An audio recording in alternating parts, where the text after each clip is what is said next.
At the very outset, I would like to apologize for being so late today, but I realized that when something is very important from God's point of view, all the negative forces work out their plans, how to delay, how to put obstructions, how to bring hindrances, how to deviate. It's very surprising. And today, I think it would be best if I tell you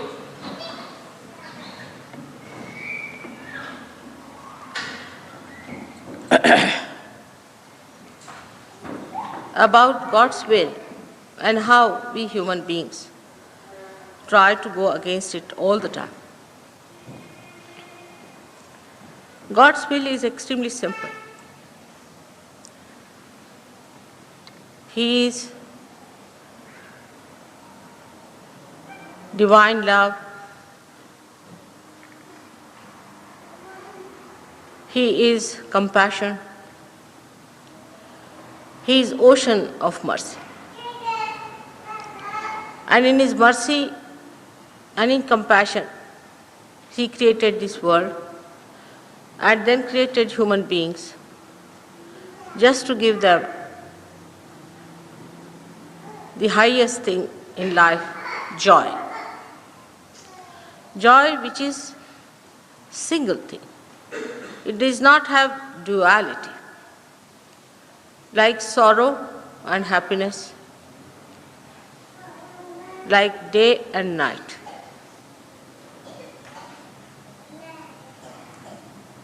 But how we are anti-joy and anti-God. And why it happens, we'll have to see that. Our awareness, as you know, grows through our brain, down. And whatever starts growing downward makes us away from God, in a way. Ultimately, we have to achieve God. But first we go a little bit away from that awareness of being one with God, just to understand that freedom has to be used properly. Without that training, without that education,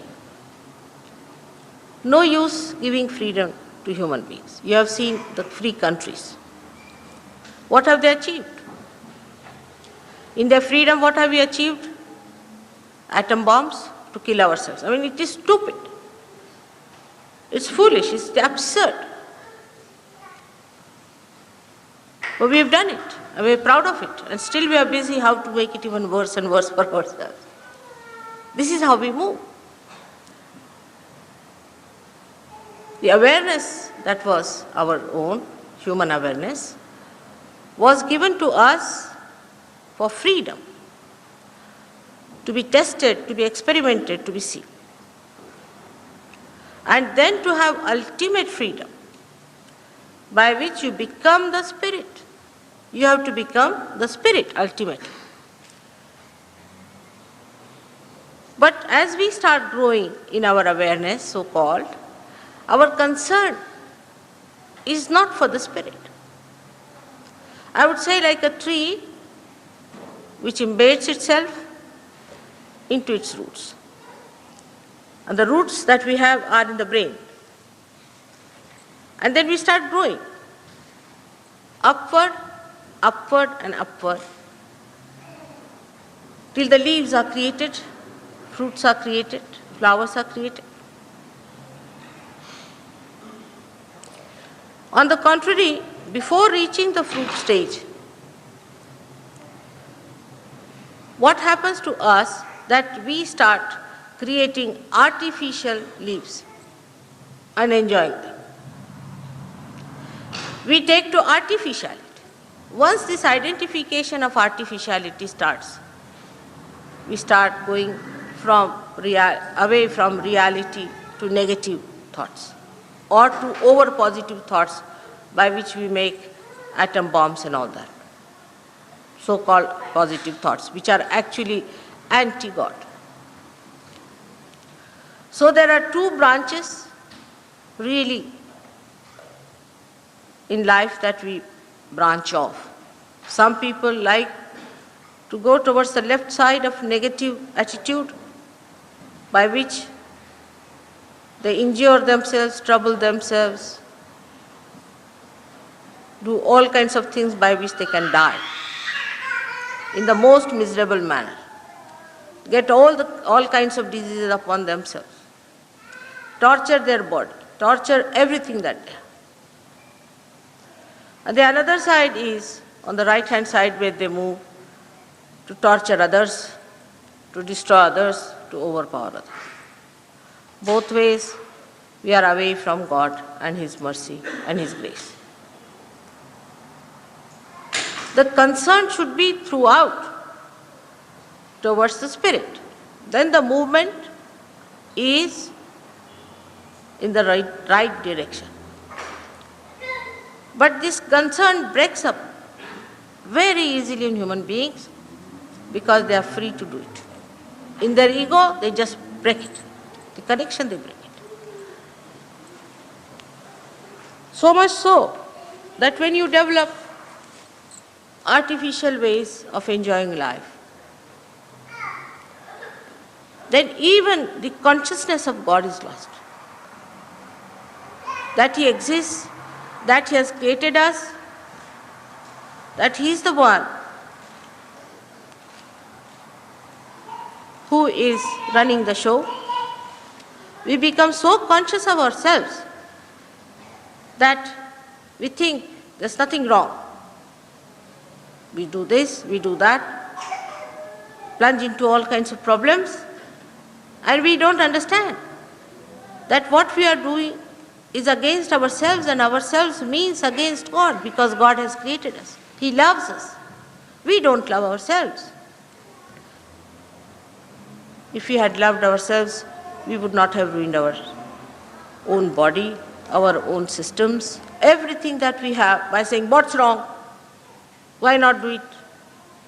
You must love this body of yours, this mind of yours,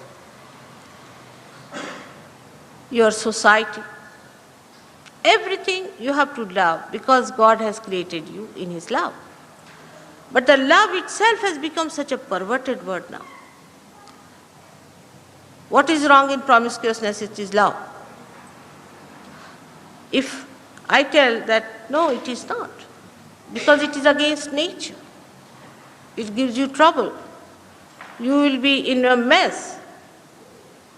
Listen to me, it's not proper. Then people think that this lady is very matronly, she is very old-fashioned Victorian. But it's a fact. Why do things which will destroy you? You can't create yourself, you can't even create a nose for yourself, leave alone the whole body. Then why should we be anti ourselves, first of all? Then why should we be anti the society that we have created? Then against the whole nation that we have created, and nations and nations and nations. What are they doing? All these politicians today, fighting for what? I just look at them, I can't understand what's the matter with these people. Fighting to create more destructive forces, more horrible things to destroy innocent human beings. Those who are innocent are simply worried. They don't know what to do. They don't understand why they are to be dead tomorrow, because some people have gone off their heads. And those who have gone off their heads are sitting at the helm of affairs. And we select them and elect them, all such people who are sitting at the helm of affairs. That's how the negativity grows within us. We become negative.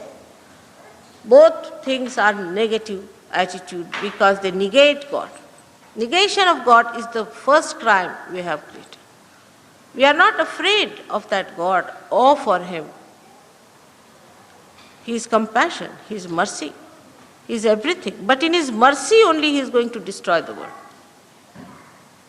He won't allow you to commit more sins against Him.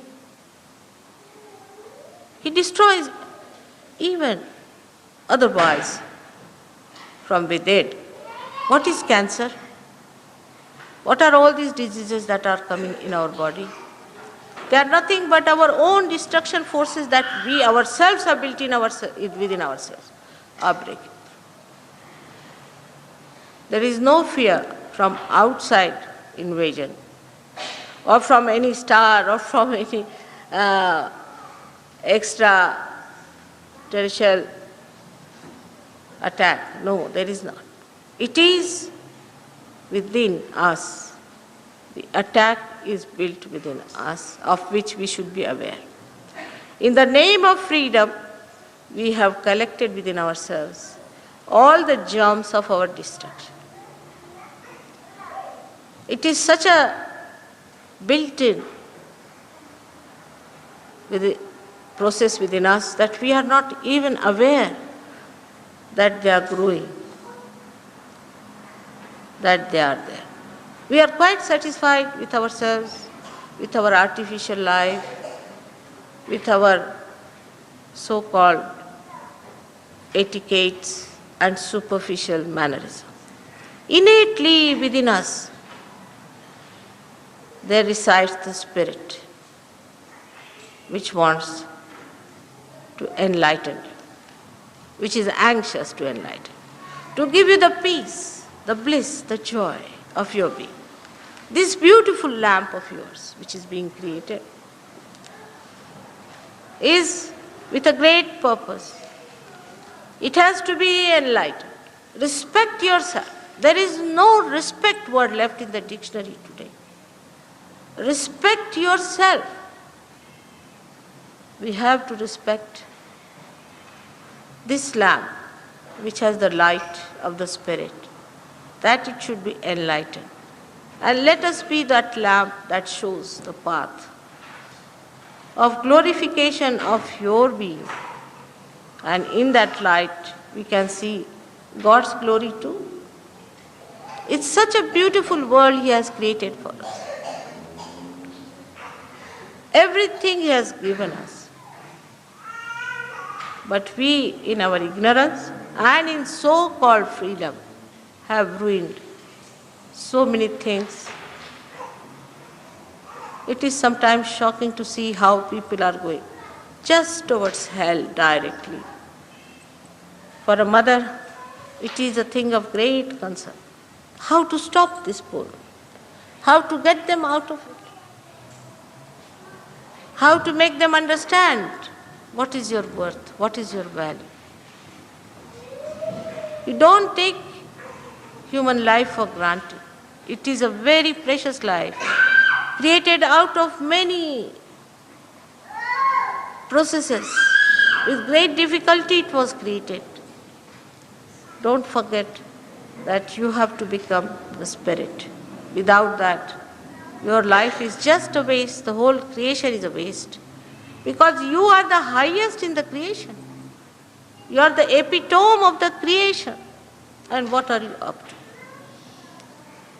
We have to form nucleuses who will talk about Spirit now openly, about God. I was amazed to hear that in this country people don't like to talk about God. You cannot talk about God. As soon as you say God, oh, nothing. God, that's religion, that's nothing. Can you imagine such a state of affairs where you cannot talk about your Creator? Either you form some sort of a closed, secretive organization where everybody cannot enter into and say, now we belong to certain cult of God. How can God have cults? Just think of it. How can He have separate churches and separate temples and mosques? How can He have? How can we become fanatic in the name of God? Can you imagine? This is what we have done to God. We have become fanatic. There's a stone, when it stone, when it touches anything, it becomes gold. But there must be a stone. When it touches human beings, they become like prisons. That's why there is so much fanaticism. It's a problem. How to break this news and message that you are the spirit and you have to become the spirit. There's a Marathi poet called Namdev, because my mother tongue is Marathi. And thank God I have been born in Maharashtra, because it's a country of saints. Thousands of saints live in that country. The tradition is so spiritual. Spirituality is the tradition of that place where I was born, in that Maharashtra. Called Maha means the great and Rashtra means the nation. I don't know why they thought of it, but I feel that way. That the tradition is of spirituality, not of alcoholism or drugism or call any other isms as they are. But of spirituality is the tradition in that country, where a very simple poet called Namdev, he was a tailor. Himself was just a tailor, ordinary. And he has written a very sweet poem, which I will just tell you, explain what he says. He says that a little boy is flying a kite in the sky. He's looking at the sky. He's talking to his friends. He's moving upward and downward. And he's discussing things here and there. But his attention is on the kite. Then he says a lady who is carrying her little baby is doing the work in the house. She's giving water to her husband. And she is also sitting down and cooking. Then she's getting up to wash something. The child is on her waist, resting. But her attention is all the time on the child. There's a lady who is walking with a pitcher of water on her head. She's walking with many other ladies. They are all walking together, laughing, smiling, young ladies, talking to each other and discussing things. But their attention is on their spirit. In the sense, it is on that pitcher of water. In the same way, though we have to lead a life here of other things, it is absurd that we do not have our attention on our spirit, which is the giver of joy, the ultimate in life. But as soon as you start talking about something like that, people think that it is something trash, not to be listened to. Most surprising. They want to hear the same mundane things again and again. You see, if it is a broadcast by, say, Conservative Party or Labour Party or another party or any other party, they'll listen to it for hours together. Such a mundane stuff, every year you hear that. But if somebody says that, no, this is all artificial, you have something much more within you, rise to that point. They think it is something, we have not come to hear all these things, what is this mother telling us? But now awaken and arise. On a different level we have to come to understand that what these people have done so far, and we have accepted it, we have taken it for granted all these years, has done no good to us. We have to rise above this to see there is beyond the horizon a star shining within us, and that is our spirit. People have talked about it, made another cult. Talk about God, made another cult. This time I saw one thing in the BBC, they showed a cult which says they are doing God's work. Doing God's work, and the ladies are tying up their thighs with thorns and things and hurting themselves, cutting their flesh. And the explanation is, just imagine in the name of God doing such horrible stuff. And the explanation is that you must have mortification. Why? Why should you have? Because Christ did it. Are you Christ? And that means Christ, whatever he did is waste. Little bit of yours was needed to add. Whatever he's done is more than sufficient because he was the prince. And if a prince has to go through the mortification, it's a very great thing. Not for a beggar to go through the mortification. What is so great? He's already done it. He has worked for us. He's just to be enlightened within us. And that's how we have to get to our realization.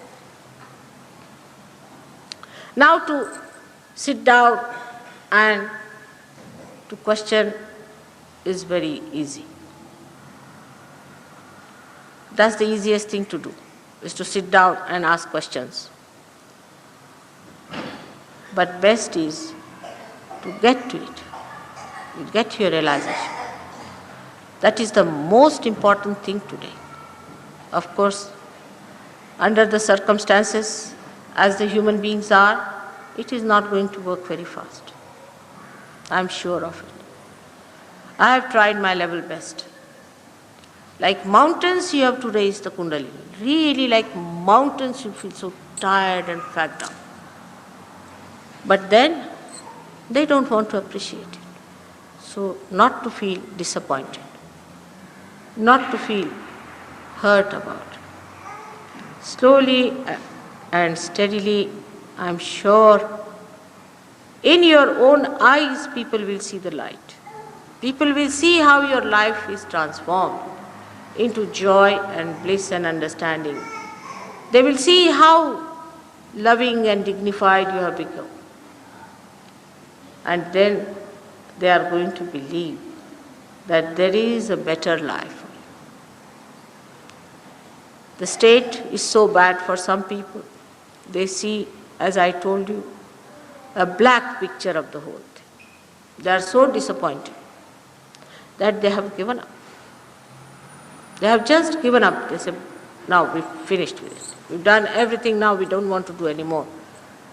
I've seen in France, many people are sitting outside and discussing that when are we going to have now the 10 stars meeting together to collapse this world once for all. They are discussing that let us be finished soon now, we have had enough of it, let's have the ultimate destruction, whether it was atom bomb or anything, let us be finished, had enough of it. It is so desperate. I can understand their desperation. Those who are thinking about it, those who are concerned about it and bothered about it. No doubt, one would feel desperate. Even the Saj Yogis sometimes get very upset and get extremely desperate and they say, give up, mother. Just we're finished with it. Now, no more. But I don't know how to remove my attention from the spirit. If you can try, you try your level best to remove it. You cannot. Now you are there. So whatever it is, till the last breath of your life, you will fight to save as many as possible. So all those Saj Yogis who got very frustrated in certain endeavors, I have to say, you should not be frustrated. You have to keep your courage and understanding that if you have feeling for others and if you really show your concern to them, they will understand you and will be able to get more and more people saved, emancipated, and they will enter into the kingdom of God. As you are enjoying, they will also enjoy. Only snag in the enjoyment is that you feel that so many are still lost. Doesn't matter. That has to be made up. We have to work hard. We have to understand that there are negative forces which are pulling them down. They are ignorant. They do not know beyond this life resides the eternal life of beauty and glory. But gradually, I am sure it will work out. Especially for this meeting, they had lots of ups and downs and whole thing was very discouraging. But still, one must understand that God's work is blessed by God. He will render all His help, all His blessings on you to enrich you, to enable you to perform your divine duties. The time is passing. Very little time left now. It's running out. And that's why the desperation is more in people. This desperation itself has brought forth the advent of Sahaja Yoga on this earth. And you should feel more stronger to fight these obstructions that you feel around, and should work out the ultimate goal of this creation. May God bless you. I would request people to be seated now for a while, because we should try to get our realization now. One should have little time for oneself. There is no limit of time in Sahaja Yoga. Whenever the Kundalini has to rise, she rises. Maybe today, maybe tomorrow, maybe day after. Whenever you have to get your realization, it works out. Only thing is, we can expedite it. We can work harder to cleanse the path, to achieve it. But we must make a start now. And once it works out, then it is easy to handle it and to go further. I am sure John must have told you about the Kundalini. Moreover, you can take the books from here. There are little books published for the first people who are coming to Sahaja Yoga. It looks very complicated. It is not. Like the switch here, which can put all the lights to their enlightenment. In the same way, there's a switch within you, which is called as the Kundalini. And all this machinery is not to be bothered about. Once you get your realization, the whole thing becomes very easy and you can get to it. Of course, you know you can't pay for it. It's very low level business to pay for it. People don't understand that how can you pay for God's love. They can't understand. This is beyond their mind, because whatever they have got today, even the air they have to pay for. And you cannot put in any effort, or you cannot put in any pain or any troublesome things for yourself. Moreover, there is complete freedom for you. We cannot bind you by writing down a sort of your name in the ledger and then making you a member and giving you a member card. There is nothing like that in Sahaja Yoga is possible. You can see it very clearly, it is not possible. If you understand on what level I am talking. You are absolutely free to get your realization, absolutely free to move further with it. And even at that moment, if you want to leave, you are absolutely free to leave. There's nobody who is going to ask you to come back. It is your own desire, it is your own wish, and it is your free will that is going to be respected. So nobody should think that we have a membership like a cult has, or there is any fear that if we get out of Sahaja Yoga, then these people will catch hold of our necks and bring it back. So it is not, it is a welcoming place, and also it has an exit door. Some people just get through one door and get out like a shuttle, no problem. It's all right for us. On the contrary, one feels relieved with such people. Because if they cannot stick on, they cannot get to surgery. Like any tree, supposing if you embed it in the ground and start shifting from there, what will you do with such a tree? It cannot exist, it cannot grow. So it is your own understanding that you have to take to, your own wisdom. We cannot force Sahaja Yoga on anyone, and neither we want to. Nor Sahaja Yoga is going to fall at your feet and give you false idea. Whatever it is, you see for yourself and receive the blessings of your spirit. Grow in it, understand it fully, and enjoy it. This kind of state never existed in human life before. It's a very new world I'm talking about. Wherever you go, you have to pay, and then God knows whether you enjoy it or not. But here, it is within you. It's all within you. It's there. Only thing is that you have to know yourself. Now, in an ego-oriented personality, there can be a question why mother should do it. It's a thankless job, I tell you. If you can do it, I'll be very thankful to you.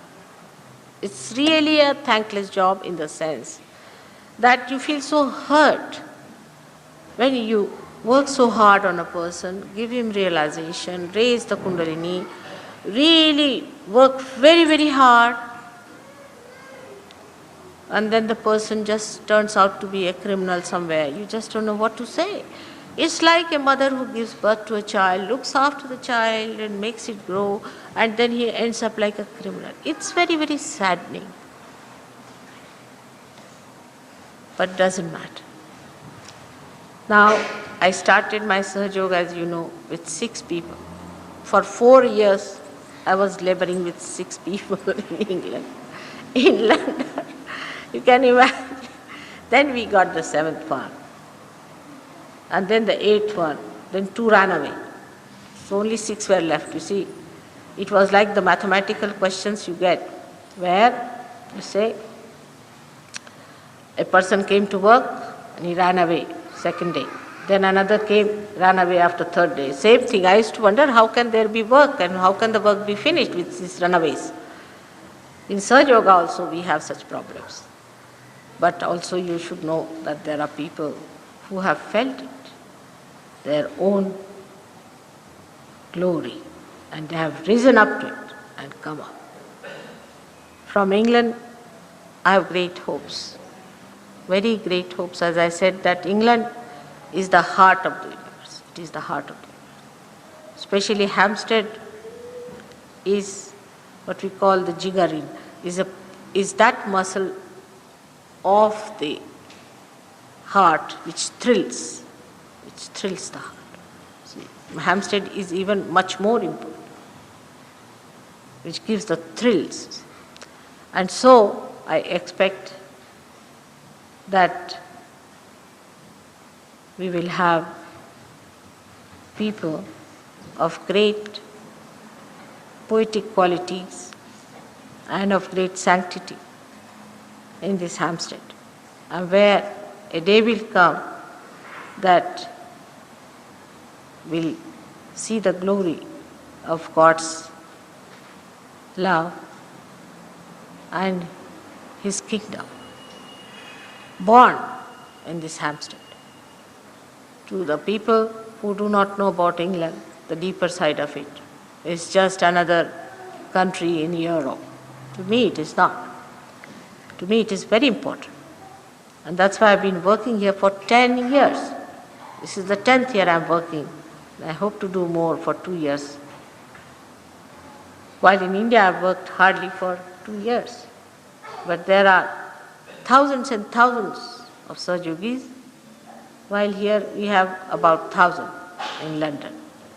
That's a good number to start with. So, if you have any questions, you may ask me, and then we'll have the session of realization. But I have to make one humble request that you should not, at the time of meditation, leave the place and behave in a very absurd manner. That's not proper.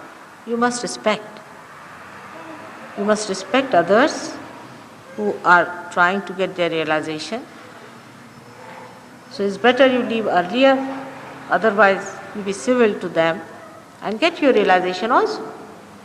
It may work out today, quite possible. As I've seen the other day in Brighton, they all got it in one shot. Why not in Hampstead, which I think is a very great place. It's a very subtle, special place in the heart of the universe. So it should work out here. May God bless you. Now ask me questions if you have any, without any fear, but not irrelevant, stupid questions, you understand that. It's not good. I would not like to waste time of people who have come to seek the truth. So please ask me questions if you have any, or we will go in for the realization.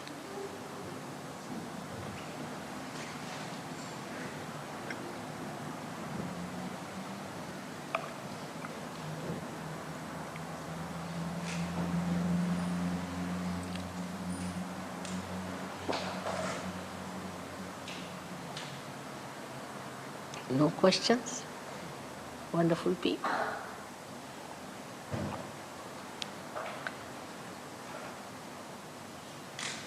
No questions at all? Oh. Yes, yes, please.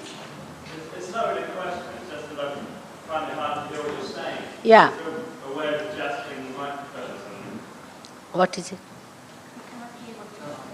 Can you come and tell me some of it?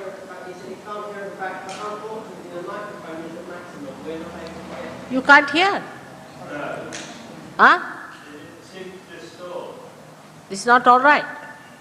What did he say? I didn't follow. You couldn't get any words to yourself. Did you say that? Same with me, I can't hear you. It's mutual, but doesn't matter. You see, even if you have not heard me, makes no difference. Nothing. Love has no language. And this divine power has no language. All right? Did you understand that much? Did you follow me? Even that? I'm saying that love does not require any language. It is an all-pervading power, which is everywhere. And whatever may be the language, it makes no difference. It is a silent language which will work it out. I was surprised some of the Sahajogis who went to India were very silently meditating when I was speaking in Marathi or Hindi. And I was amazed how they were so attentive. They said, thank God we did not understand, Mother, what you were saying, so we were not putting our mind into it. And we were just enjoying the vibrations. Isn't it surprising that they would sit for an hour or so just listening to me in some foreign language? All right. Doesn't matter. Right? What's wrong with your thing, you see? Acoustics are wrong. What's wrong? They can't hear me. The microphone is as loud as it can be, and I think there's probably a problem with the loudspeakers themselves. Unfortunately, we're not able to get to the controls. We can't get to the controls like we can at Caxton Hall. All right? At Caxton Hall, we get the controls, but here we can't. I think we just- Sorry for this, some sort of a mechanical problem. But doesn't matter. The mechanics in you are perfect. I don't know a word about this electricity business that you people have created. Not a word. I don't know how it works. But as far as your Kundalini is concerned, I'll work it out. There's no problem on that.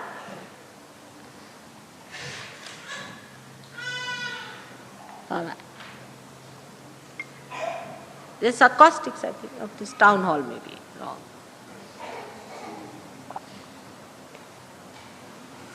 All right.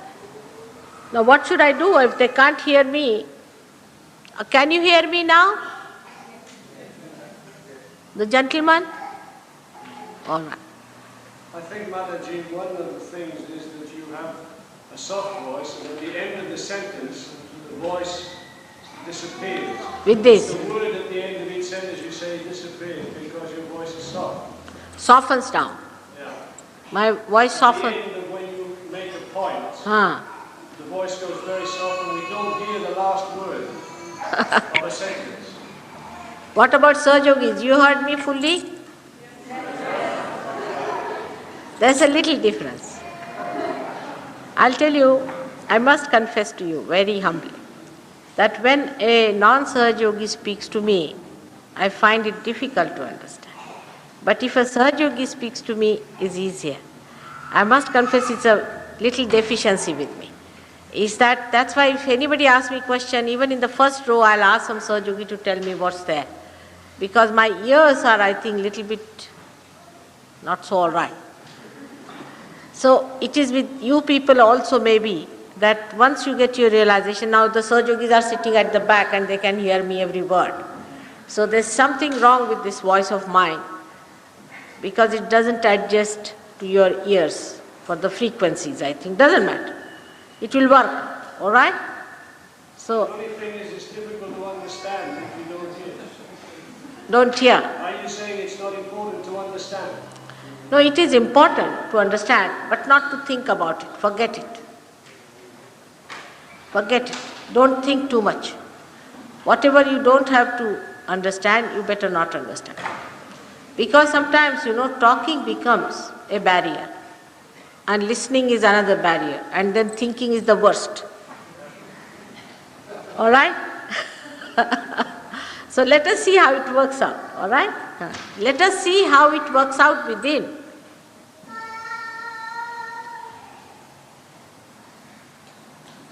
You will gradually understand what purpose my speech serves. Gradually. All right? I have to speak with a purpose. But what is the purpose, that you will understand little later if you don't mind. But just now you must understand the purpose of your life, that is your spirit, and get to it. Now is it clear what I said? That sentence, yes. Yes, all right, thank you. All right, let us put our hands towards me and me towards you. Now, I think you see this also slips out. See, I'm very bad at electrical things. I never know even how to open my radio. I'm so hopelessly bad. So if I'm making mistakes, you should not mind because I'm not so mechanical. I don't understand. So what you have to do is to be relaxed in the sense that don't put any strain on your neck or on your body, but sit straight and no strain on the neck at all. Neck we have strained too much, so leave it in the center. Not too much at the back, not too much in front, but keep it in the center because this neck has a problem. All right? Now you have to stretch your hands straight like this towards me.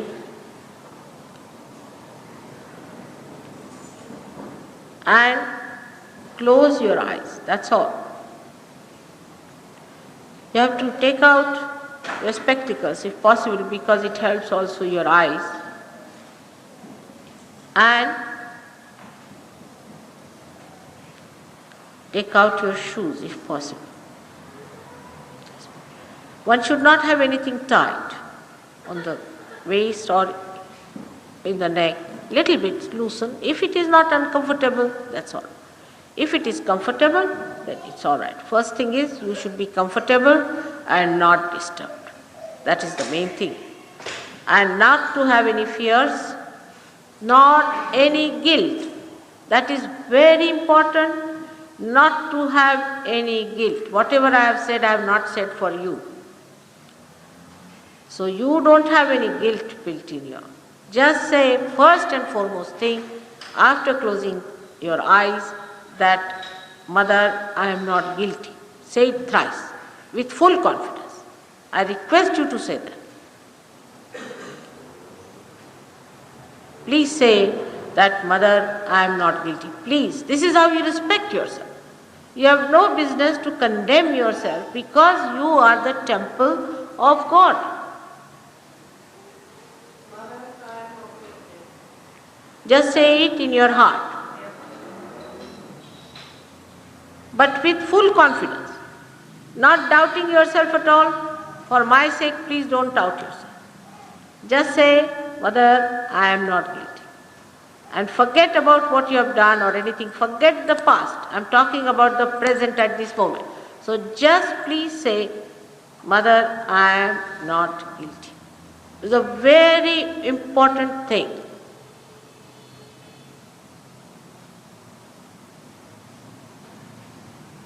Now keep your eyes shut. Please don't open them.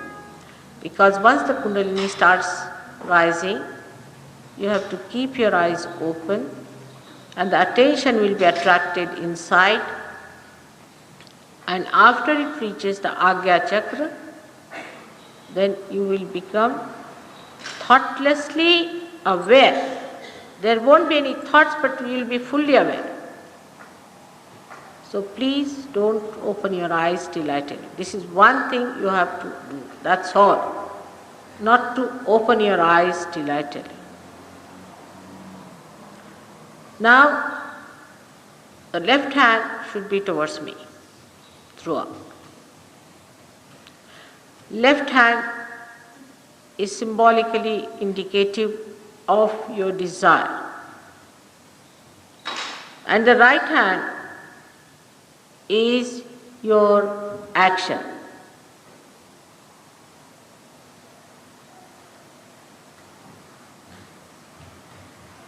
So we have to use the right hand to express our action. The first thing, as I told you, not to feel guilty. But I know you are all feeling still guilty because I can feel on your chakras. Now will you please again say it 3 times, otherwise you will be punished for 32 times or 64 times. That's the only punishment you have to have, is to say, Mother, I am not guilty.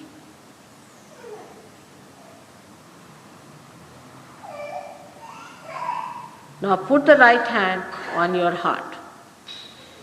Heart.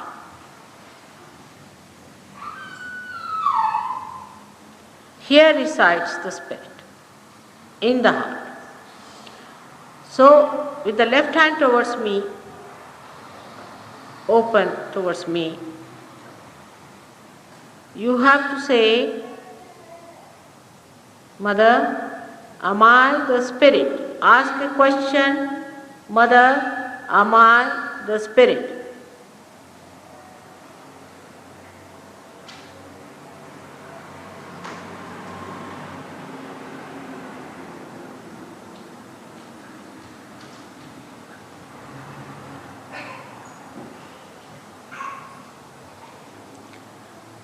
Now you must know when you are the Spirit. You don't need anybody to guide you, because you will be enlightened by your Spirit and the Spirit will guide you.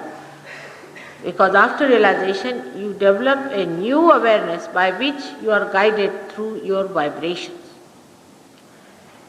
So you have to put your hand down on the left hand side of your stomach, where to say, Mother, am I my own master? Am I my own guide? Am I my own guru? Any one of these questions you can ask 10 times. Establish your confidence first that you are the Spirit which is above, detached,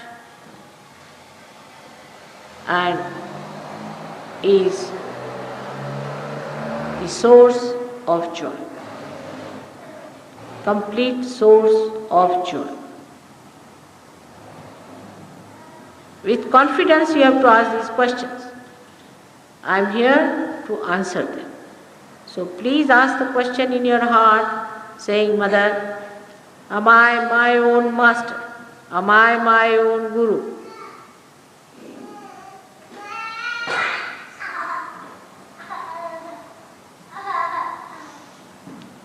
Put your hand on the right hand side, left hand side, stomach. Here is the center for the establishment of your guru principle, your master principle. You are the master, as I say, of your body, of your mind, of your intellect. You are not to play into them, but you become the master.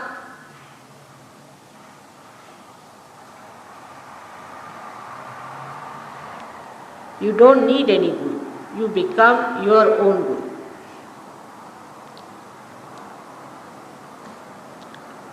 It's better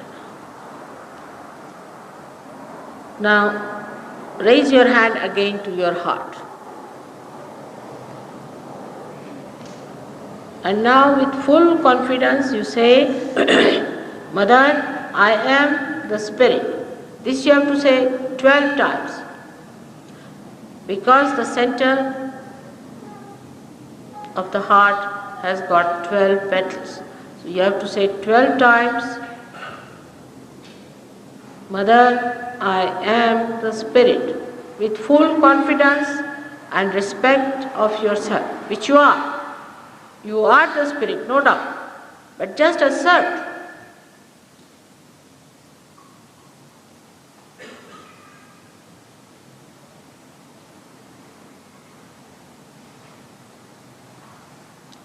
That is how we are clearing our centers. Now, raise your right hand to your left side at the base of your neck. This is another center which is get caught up when we feel guilty. Now those who have said that I am the Spirit, you must know that Spirit can never be guilty of anything. It is a sinless, beautiful, brilliant diamond within you. It cannot get contaminated by any guilt. So you have to say now here 8 times, Mother, I am not guilty. For those who have always felt guilty can say 16 times.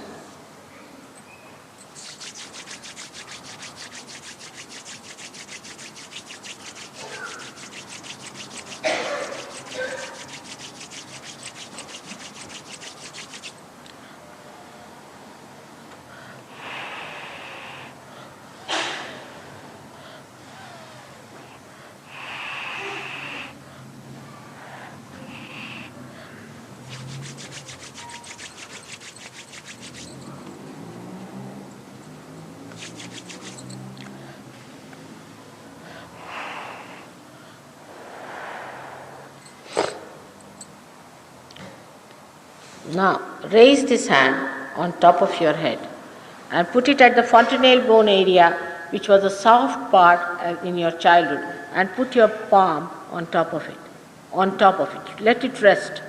And now move the head in a clockwise manner, pressing it down with your palm. Just press it down and move it in a clockwise manner. If you do it from the sides, you will do it better. Hold it from the sides. Put your hand sideways, not from front. You do it better. And now turn it, little bit, pressing it down with your palm. Turn your hand, not your head.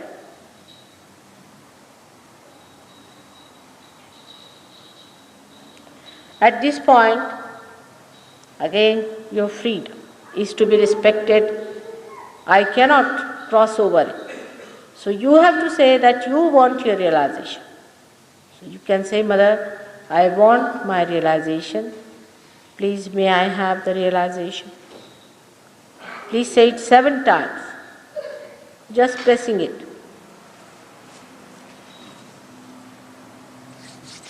You must touch your head. It's all hot, you can see that, the heat is coming up. You must touch it and press it down. I see such a lot of heat is coming out.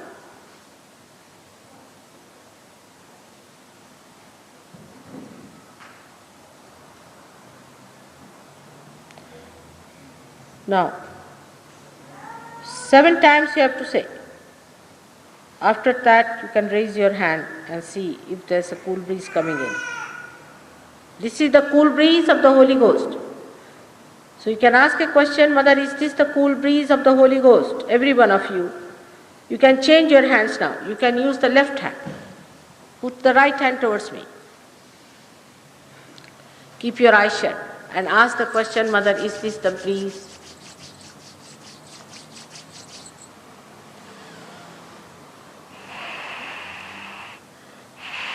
All of you should get it. Possible. Change your hands again if you want to. You go on changing and see if there's a cool breeze coming out. It has to be cool breeze. First the heat will come also is a good sign that the heat is going out. All the heat with tension and all that is going out.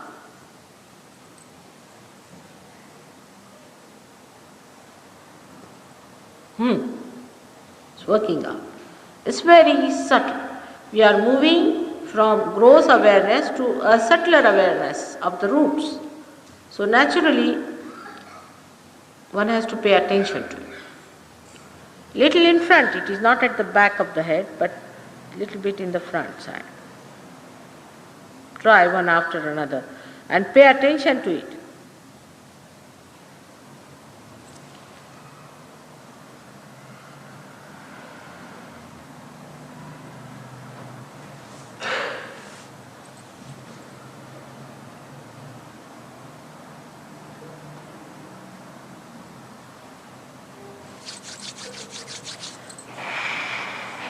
Very hot today.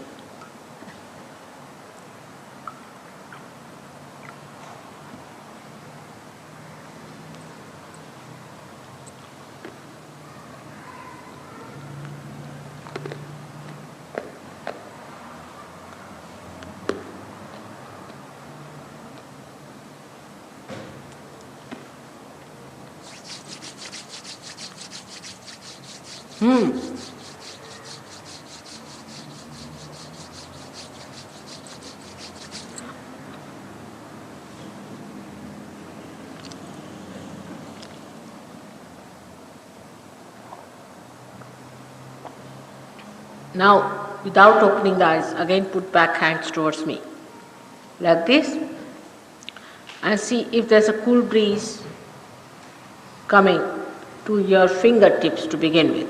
Just put both the hands and see if there's a cool breeze.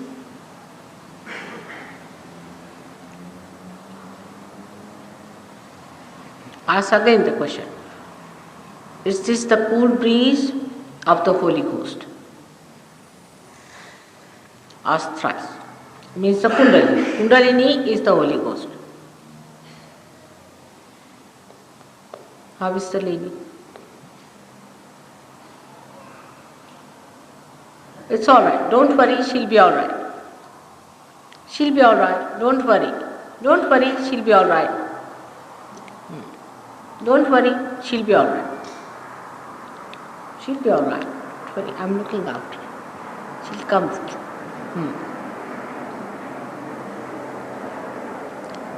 She'll be all right.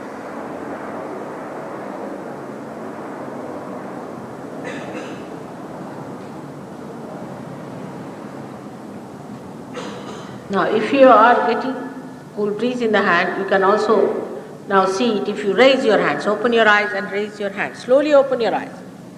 Slowly. Raise your hands like this. Like this, as much as you can stress. Let's see.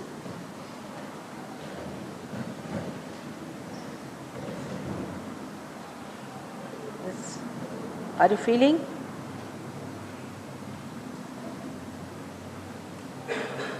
Are you feeling the cool breeze? Are you feeling the cool breeze now?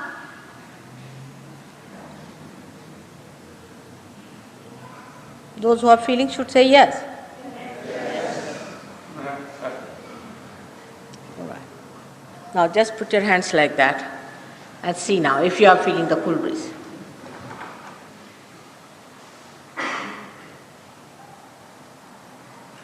Close your eyes and enjoy yourself. Just enjoy yourself. Close your eyes. At this time, there are Sahajogis here who will help you to completely establish the experience and to see if there are any obstacles. So Sahajogi should do it very carefully without talking and raise the Kundalini. If necessary, in some people, don't talk to them, don't touch them, just start raising the Kundalini. Slowly try to do it. Keep your eyes shut, they'll work it out for you. Now those who have come for the first time and have felt the cool breeze, raise your hands first of all. First time who have come and felt the cool breeze, raise your hands higher. Yeah, good. It's good. So, please put down. Did you see them? Can you work on them and see? No. And those who have not felt, please raise your hands. At all, the cool breeze. For the first time who have come and have not felt the cool breeze, raise your hand. Marcus, who's there? Has he felt the cool breeze there? Ellen, behind you, the gentleman who could not hear me. All right, then it's all right, it's done. Now just see the people who have not felt the cool breeze. Please raise your hands, please. It's one gentleman, this lady, this gentleman.